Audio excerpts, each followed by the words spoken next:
normalean beti pentsatzen dugu euskera lantzean gainean edo euskera hori, landu edo ataratzaren gainean pentsatzen dugu igual leku formaletan, hezkuntzan, ikastolan, institutuan, euskaltegian, baina bebai nik uste dut hori euskera kalera atara behar dugula, eta olako ekimena, olako ekintzak hori egiten dau, lagundu egiten dau, pauso bat emotea, eta gure kultura, gure nortasunen zati importante hau hizkuntza dena, euskera dela, kalera ataratzea, plazara ataratzea, eta hor uste dut erakundeak hor lagundu egin behar dugula bebai, edo bultzatu, erronka hau aurrera eroateko.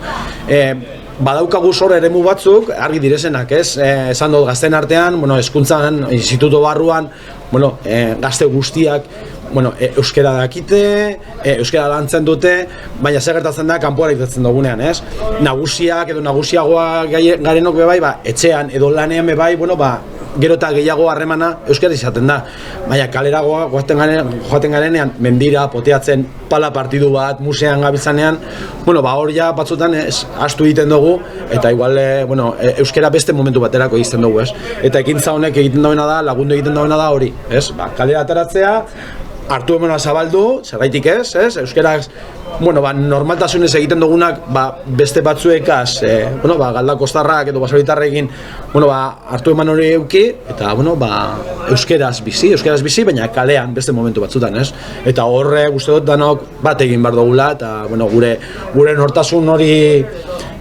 importante den euskerea, normaltasunez, erabili, beste leku batzutan. Esan duzen moduan, nola ez, lan ez du biko atzetik, nahi eta babes hori zeuekiko.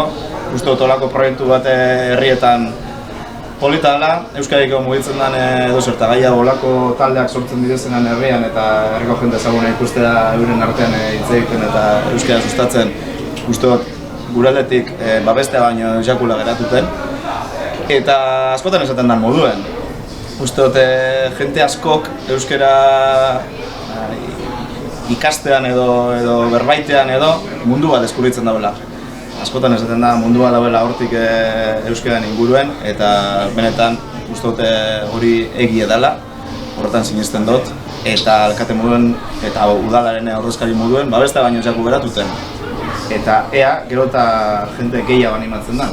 Egirak lebugunen adibidez, tabernan Andra bat urrildu biatan eta berak ezaguzten ilusioz. Apunta unaz, bro lagunera, eta oso ondo. Nor zan?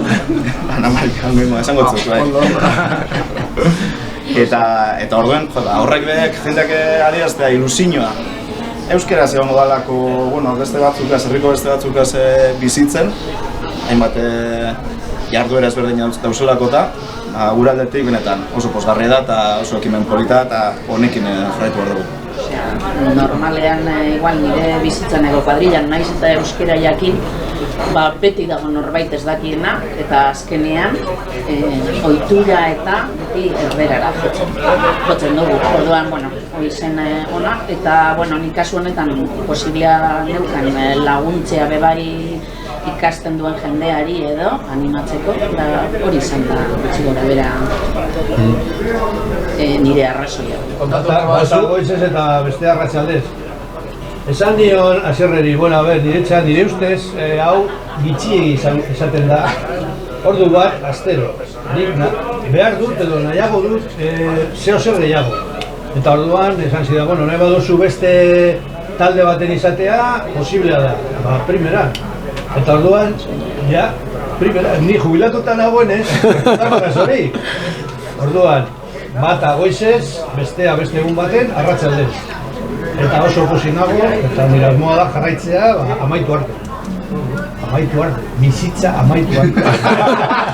Taldeak eta badaude, martxan jarrita, Galdakon Jostun taldea eta Bizkaiera lantzeko taldea martxan daude, eta Basaurin txalaparta taldea eta euskal dantza taldea ere baditu martxan. Eta bion artean, Galdako eta Basauriren artean, mendi taldea daukagu, hilean behin irtera egiten duguna. Paseo taldea ere badago eta edozin aitzakia dauna euskara praktikatzeko.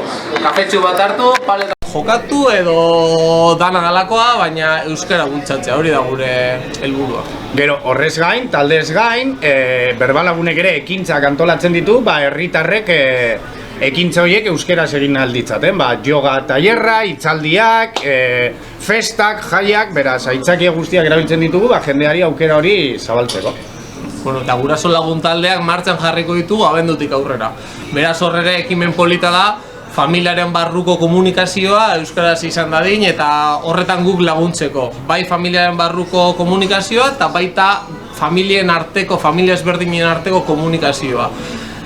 Eta bueno, itzordua, datozen egun hiruilabeteko hontan dauzkagun itzordua komentatuko ditugu eta gero pase emango diogu besteiz, bestela. Bai, ekintzak, esan dizkizudan ekintza batzuk ja lotuta ditugu, adibidez Basaurin gaur, 6etan, Ibaigane Kulturetxean, Txiribuelta 2.0, hitzaldia dago, bizikletaz egindako bidai baten gaineko kronika da, argazki eta bideoz lagundua. Datorren ostegunean, goiz 10:00 eta arratsalde 6:00 Solobarria plazan mintzodromoa egingo da, Basaurin.